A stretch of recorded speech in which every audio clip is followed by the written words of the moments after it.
Hi, everybody. Welcome to the April Supper Club, our last one. Hope you've had a great year. Yep. We are coming to you live, or not live, taped. Live to us, we're live. In front of the second sanctuary here at Montview. This Sunday, we're going to be celebrating the 100th anniversary of the Miller Center and the Tower. And so we thought, well, there you go. Look at that. Beautiful. Thanks to Ben, our cinematographer, our videographer for the last 7 months, who is with us and has helped us do these great videos. Thank God for Ben. So we're going to show you a video here. Again. Right? Again. And that's, why don't you tell them a little bit about who that is. The video clip that we're going to embed in this video and it's only about 2.5 minutes. It's by a woman named Barbara Brown Taylor. She's a very popular author, theologian, preacher, pastor. She pastored a big church in Atlanta. I think Episcopal priest is what she is. And got very burned out by that and started pastoring a very small country church and got tired also in that too. And her reputation grew as quite an accomplished preacher. And she taught at the seminary I went to, at Columbia Seminary for a while, and at a local college in rural Georgia. And she's just spectacular. And some of you have read Barbara Brown Taylor's books. And we do encourage you to read, especially one called An Altar in the World. It's great. It's a great book. So this is a clip from Barbara Brown Taylor, and it's called What Saves You? And we thought it would be a good conversation focus. Okay, see you in a few minutes.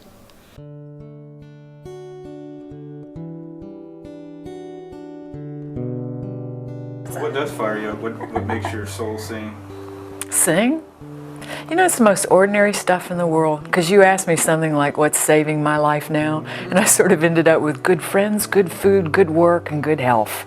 And it's so boring, but is there anything better? I mean, somebody asked me this week, what would break me? What would really break me? And it would be the loss of my love, my husband, and the loss of my health. I think those would break me. Because I don't have a lot of demands of how God has to be, how the divine has to come to me right now. I don't have many. I have a lot of demands on other people's behalf, but I guess the hugest spiritual accomplishment of my life at present is working less.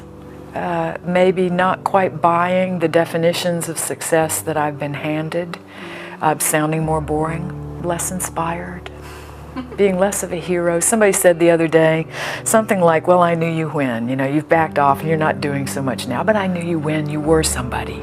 Kind of that sort of thing, which is a really odd measure. So to practice more and more detachment of that feels like liberation, which is my best definition of salvation. The freer people can be, to be perhaps, and to be for other people is a great measure of God's activity. So what's saving my life now is, as best I can, finding a life with some balance and agility in it, that has less exhaustion in it, less hypervigilance in it, less control needs in it, and life will force that on me sooner or later. So maybe I'm practicing, surrendering a little vigilance now.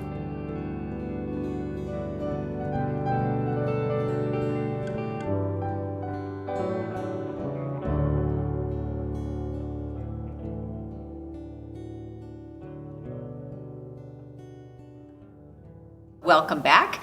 And we have some questions that you will ask and answer around your supper table, we hope. But we're going to ask each other the same questions. We have not talked about these answers at all, and so we're going to have a conversation about these questions as well. The questions that Barbara answered. The questions that Barbara answered, yes. Is that all right to say it like? Yeah. Yes. Okay. So the first question that she was asked is, what makes your soul sing? And I had both I thought, well, as she said, sometimes it's just the real simple stuff. Yeah. And I won't go on here a whole lot, but really, honestly, just a bird singing in the morning can really, I have a funny connection with birds and bird song. So that is kind of this easier answer, and then I tried to come up with a deep philosophical, theological answer. And that for me is more like real moments of forgiveness, mercy, when I really see honest, undeserved, right, which is the definition of mercy. It does something really deep in me. It's the most human kind of connection that I can think of. So that's what came to mind. All right. How about you? That's good. Well, probably what makes my soul sing, one of the first things I thought was when my family, I have 2 young adult children and my husband Tim, when the 4 of us are together and laughing hard about something, not at each other necessarily, maybe affectionately, but when we're laughing kind of undefended, it is best feeling in the pure. world. It is pure joy when we are ourselves together, and so there's nothing better than that. It makes my soul sing to see my young adult children be really great young adults, and so that's great. And nothing that makes my soul sing is coffee. I do love coffee every single morning. I look forward to it. I love it. It makes me so happy. So that is really true. I can vouch for that, for you. Yep. All right, let me go first for this one. The second question that she was asked, or at least how she answered it, was what would break you? And yeah, what would break you? And I resonated with her obvious answer, her answer about losing her love, her husband, of course, the unimaginable as a parent and spouse to lose the children, a child, or your partner. What else would break me? I think if I lost my sense of meaning, my sense of purpose and call,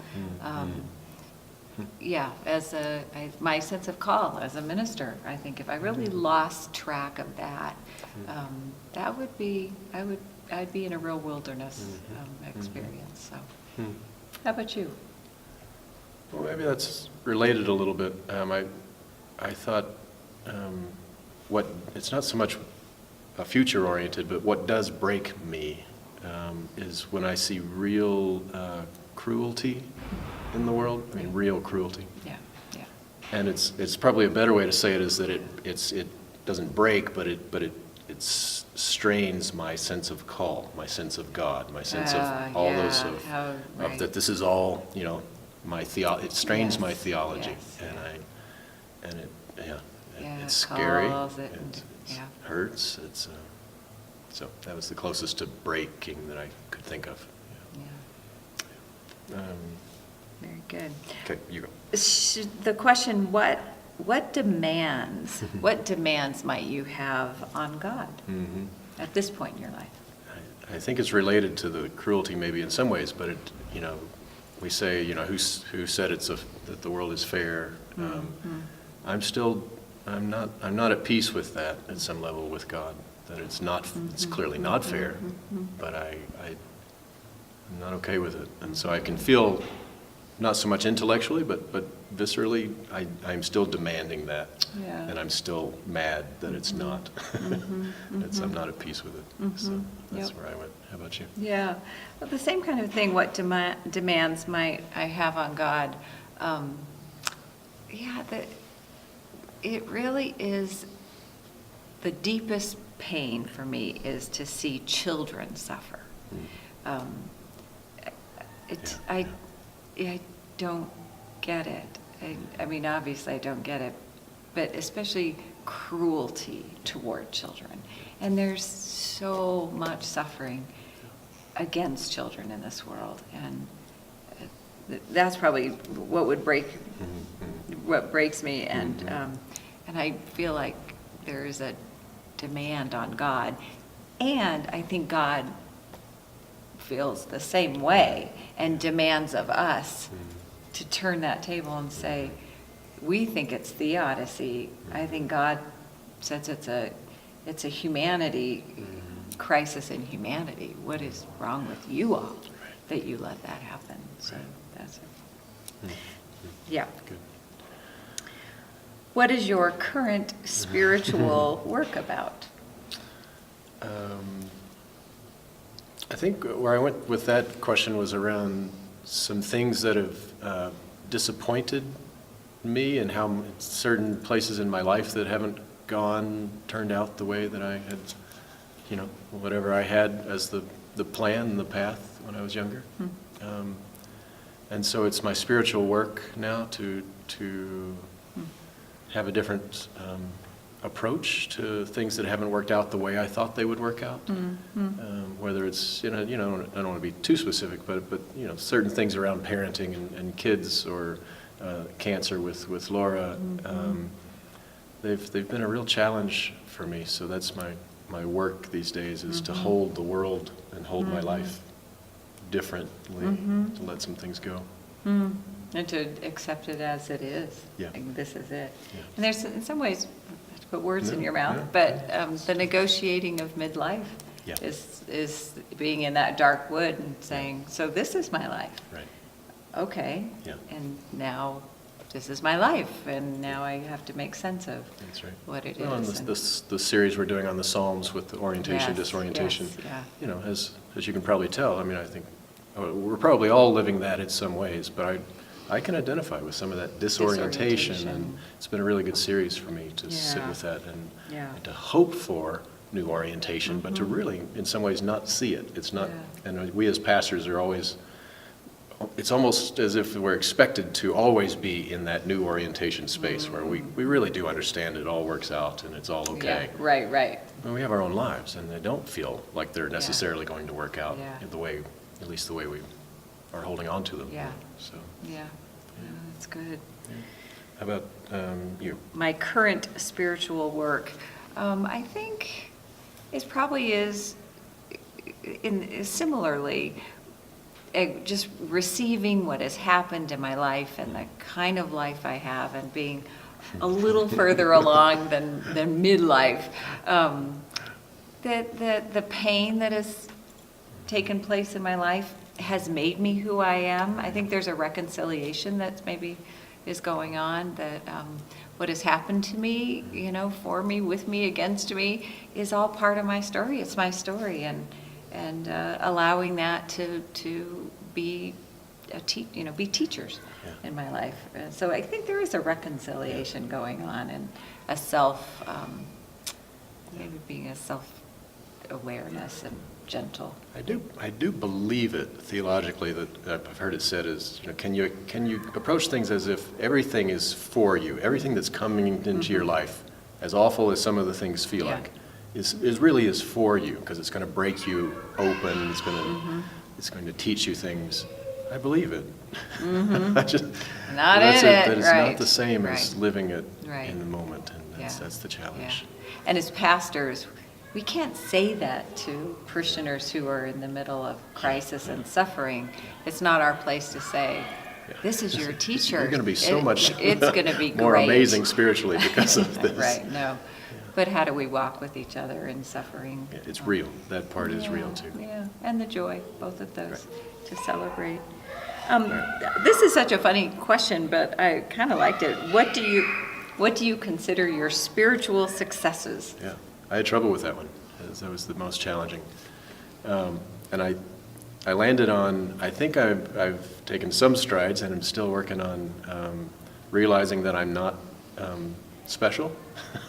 And that's been a spiritual success to kind of move to this place of starting to accept, and therefore don't have the ability to fix everything that I want to fix or control everything I want to control. So it's Yeah, back to that control, same, yeah. the accepting my life, and that I think I had some of that, being an only child maybe, and some golden boy kind of stuff when I was younger that it's not real, so it doesn't last. And so that's both the challenge and the pain, but I think beginning to let go of some of it. So that's all I can come up with. Yeah. It's a hard one. It is a hard one. My spiritual successes, I think the same kind of thing, similarly, letting the pain be what has shaped my sense of passion in my life and call in my life, and compassion for others. So, you know, good early childhood issues and things. So the spiritual success is not saying I've been victorious Right. over those things, but that I've allowed them to be companions To with shape me, you, to break shape you me open and and- break me open, yeah, those kind of things. On my good days. Mostly. Almost every day. So those are great, honest They're great questions questions, yeah. for those of you around the table together, and hopefully in your 7th month of being together, this will be a vulnerable It's true. time to Go a do little this. deeper, Yeah, a yeah. little deeper. All right, a So couple of we quick have a things. couple that more we'll- things. Yeah, since this is our last time together for this season, we want to invite you to an opportunity this summer. We're reading this book together, Citizen, all of Denver's reading it as part of the Denver Reads or whatever they're calling Yeah, it now. Denver Talks, I'll read. Yep. It's basically the topic is around race, and it's written as a long poem. And over the summer, we're going to have 3 chances as a congregation to come and sit and talk about it. And if you'd like to come as a supper club, Grab this from you. Yep. And keep it up. sure. If you'd like to come together to one of those or all 3 of those, then they will seat you together. So and you're going to get an email probably from the captain of the captains, Ellen Reith, and to the captains, and so we'll get the word out from our race group. That's the Race and Privilege group here at Montview. And on May 6th at the Adult Ed Hour, we're going to start this connection with the mayor's office, since this is an all Denver book read. That representative is coming to talk about the book and how we'll work through the summer. So come on May 6th, if you can, to Adult Ed. I think that's enough. You'll get some email with some detail on all of that. Yeah, another cool level of your supper club. Right. To Chance engage to keep together talking. this summer. Yep. And the last thing is, celebrate the successes of your supper club this year and determine maybe together if you want to continue in this same group, or if you want to say this is the end of this group and we will start into another group or create a new one. So there's no pressure to do that. Just know that you don't have to Right. stay together, right? Yeah, So we it's try to make it permission a little giving. bit, right, a lot of permission around, if you want to try another group, it's not because you didn't like this group, that's part of the beauty of this, is that you can jump Yeah. around. Other groups stay together for years. Yeah, or maybe you didn't like it. Or maybe you didn't like it. Yeah. There's your excuse. There you go. You're out. So are we out? We're out. All right, good job. Good job. Good night. Good night.